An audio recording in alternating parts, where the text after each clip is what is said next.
আমি বোনদের বলছি, ইনশাআল্লাহ আপনাদের মাঝে কোনো অমুসলিম বোন থাকলে উৎসাহ দিন প্রশ্ন করার জন্য। এটা তাদের জন্য সুবর্ণ সুযোগ। আপনারা তাদেরকে উৎসাহ দিন মাইক্রোফোনে আসার জন্য। ভাই। আমার নাম রিতেশ। আমি ছাত্র, 11 পড়ছি। আমার প্রশ্ন হলো, পোশাকের ব্যাপারে সব ধর্মের সীমাবদ্ধতা আছে। নির্দিষ্ট করে বললে মহিলাদের ব্যাপারে তারা সময়ের সাথে পরিবর্তন হয়েছে, কিন্তু বোরখা কেন এখনো পরিবর্তন হচ্ছে না? সময়ের সাথে সাথে এটা কেন পরিবর্তন হচ্ছে না? আরেকটা প্রশ্ন, আমি দুঃখিত, আমি রমজানে দেখি সব মুসলিম উপবাস থাকে। ভাই প্রশ্ন করলেন যে সময়ের সাথে সাথে প্রত্যেক ধর্মই নারীদের পোশাক পরিবর্তন করে। সময়ের সাথে পোশাক পরিবর্তন হয়, কিন্তু মুসলিম নারীরা এখনো বোরখা পরছে কেন? যদি ইসলামে পোশাকের ব্যাপারে বলেন, পোশাকের 6টা বৈশিষ্ট্য রয়েছে। যেমন পুরুষের জন্য নাভি থেকে টাকনু পর্যন্ত এতটুকু পুরুষের জন্য ফরজ। মহিলাদের জন্য সম্পূর্ণ দেহ ঢাকতে হবে, শুধু যে অংশ খোলা রাখা যেতে পারে তা হচ্ছে মুখমণ্ডল এবং হাতের কবজি পর্যন্ত। কিছু বিশেষজ্ঞ বলেছেন এটাও ঢেকে রাখতে হবে। বাকি 5টা বৈশিষ্ট্য নারী পুরুষ উভয়ের জন্য সমান। দ্বিতীয় হচ্ছে যে পোশাকটা পরবে সেটা এমন টাইট হবে না যেটা দেহের কাঠামো প্রকাশ করে, ঢিলে ঢালা হতে হবে। তৃতীয় হচ্ছে এটা পাতলা বা স্বচ্ছ হবে না যাতে ভেতর দেখা যায়। চতুর্থ হচ্ছে এটা এত চাকচিক্যময় হবে না যা বিপরীত লিঙ্গকে আকৃষ্ট করে। পঞ্চম, অমুসলিমদের ধর্মীয় প্রতীক হতে পারবে না। ষষ্ঠ হচ্ছে বিপরীত লিঙ্গের কোনো কিছু পরা যাবে না। এই হচ্ছে প্রধান 6টি বৈশিষ্ট্য। আর এই বৈশিষ্ট্যের অধিকাংশ অন্যান্য ধর্মগ্রন্থেও আছে।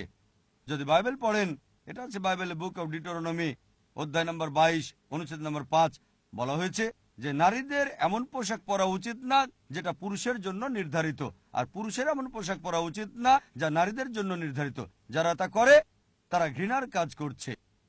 আরো বলা হয়েছে বাইবেলে প্রথম তিমথি অধ্যায় নম্বর 2 অনুচ্ছেদ নম্বর 9 যে নারীদের শালীন এবং ভদ্র পোশাক পরা উচিত। তাদের দামি হার মণিমুক্তা পরা উচিত না। আরো বলা হয়েছে প্রথম করিন্থিয়ান্স অধ্যায় নম্বর 11 অনুচ্ছেদ 5 এবং 6 যে যে নারী মাথা না ঢেকে প্রার্থনা করে তার চুল কেটে ফেলা হবে।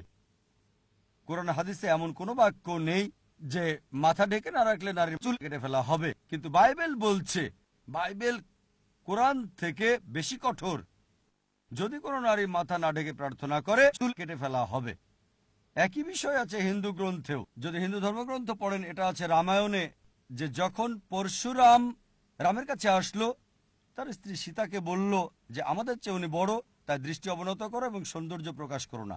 আরো বলা হয়েছে, যদি পড়েন ঋগ্বেদ বুক নম্বর 10 অধ্যায় নম্বর 85 অনুচ্ছেদ 30, বলা হয়েছে যে যে নারী পুরুষদের পোশাক পরিধান করে সে সীমা লঙ্ঘন করছে, পুরুষের পোশাক পরা উচিত না। আরো বলা হয়েছে যে ঋগ্বেদ বুক নাম্বার 8 যে ব্রহ্মা নির্দেশ দিয়েছেন নারীদের মাথা ঢেকে রাখতে। তাই হিন্দু ধর্মগ্রন্থ, খ্রিস্টান ধর্মগ্রন্থ, ইসলাম ধর্মগ্রন্থ হিজাবের কথা বলছে, পর্দা করতে বলছে। সময়ের সাথে সাথে আমি আপনার সাথে একমত যে খ্রিস্টান ধর্মে শুধু মহিলা যাজকরাই মাথা ঢেকে রাখে, তাদেরকে বলা হয় ধার্মিক।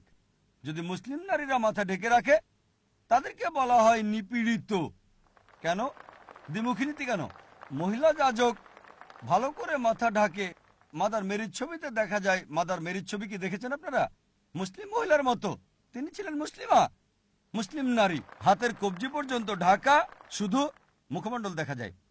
আমি আপনার সাথে একমত, যদি 6টা বৈশিষ্ট্য মেনে চলেন, যে কোনো ফ্যাশনের হিজাব পরেন, বোরখা আবায়া পরিবর্তন করেন, ইসলামের এই 6টা বৈশিষ্ট্য মেনে বোরখার কালার পরিবর্তন করেন কালো, নীল, বাদামি, কোনো সমস্যা নেই, যতক্ষণ এই 6টা বৈশিষ্ট্যের মধ্যে থাকবেন। এজন্য দেখবেন নতুন স্টাইলের হিজাব।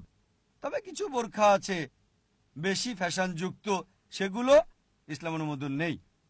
অনেক চাকচিক্যময় ফ্যাশনযুক্ত বোরখা আছে যেগুলো বিপরীত লিঙ্গকে আকৃষ্ট করে, তাই এটা হারাম। এছাড়াও লাল রঙের পড়তে চান, কালো রঙের পড়তে চান, কোনো সমস্যা নেই। অনেকে ভাবে কালো রং বাধ্যতামূলক। বাধ্যতামূলক না। যদি কালো পরেন তাহলে হয়তো সপ্তাহে একবার ধুলেই চলবে।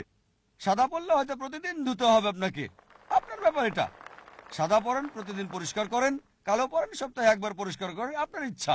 যদি সেটা হিজাবের এই 6টা নির্ধারিত বৈশিষ্ট্যের মধ্যেই থাকে। এখন অনেক ধরনের নতুন হিজাব আসছে, শরিয়ার মধ্যে থাকলে আপনি পড়তে পারেন, তবে অবশ্যই শালীন হতে হবে। যদি শালীনতা বজায় থাকে সমস্যা নেই। দ্বিতীয় প্রশ্ন, রমজানে দেখেন লোকজন রোজা রাখে, সারাদিন রোজা শেষে সন্ধ্যায় ইফতার করে। আর আপনাকে ধন্যবাদ এই প্রশ্ন করার জন্য যে কেন আমরা রোজা রাখি। আল্লাহ কোরআনে বলেন সূরা বাকারা অধ্যায় নম্বর 2 আয়াত 183 যে তোমাদের জন্য রোজা ফরজ করা হয়েছে, যা তোমাদের পূর্ববর্তীদের উপর ফরজ করা হয়েছিল, যাতে তোমরা আত্মসংযমী হতে পারো, তাকওয়া অর্জন করতে পারো। এখন বিজ্ঞান আমাদের বলে ক্ষুধা নিয়ন্ত্রণ করতে পারলে প্রায় সব ইচ্ছা নিয়ন্ত্রণ করা যাবে। তাই রোজা রাখলে সব ইচ্ছা নিয়ন্ত্রণ করতে পারবেন। তবে আমি আপনার সঙ্গে একমত, যদিও সবাই না, অনেক মুসলিমই, যদি অধিকাংশ মুসলিমই বলেন, আমি আপনার সঙ্গে একমত যে তারা রোজা রাখে আর যখন রোজা ভাঙে খাবারের উৎসব করে।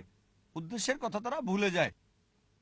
অনেকেই দিনকে রাতে পরিণত করে আর রাতকে দিনে, সারাদিন ধরে ঘুমায় আর সারা রাত ক্রিকেট খেলে।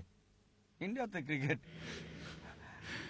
স্বাভাবিক জীবনযাপন করতে হবে যা সচরাচর হয়, আরো ইবাদত করতে হবে, আপনাকে আরো উপাসনা করতে হবে।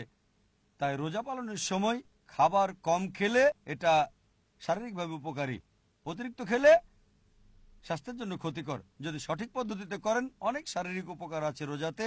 এজন্য আমার ভিডিও ক্যাসেট দেখতে পারেন। রোজার উপর 64টা পর্বে আমি আলোচনা করেছি যা রমজানে দেখানো হয়।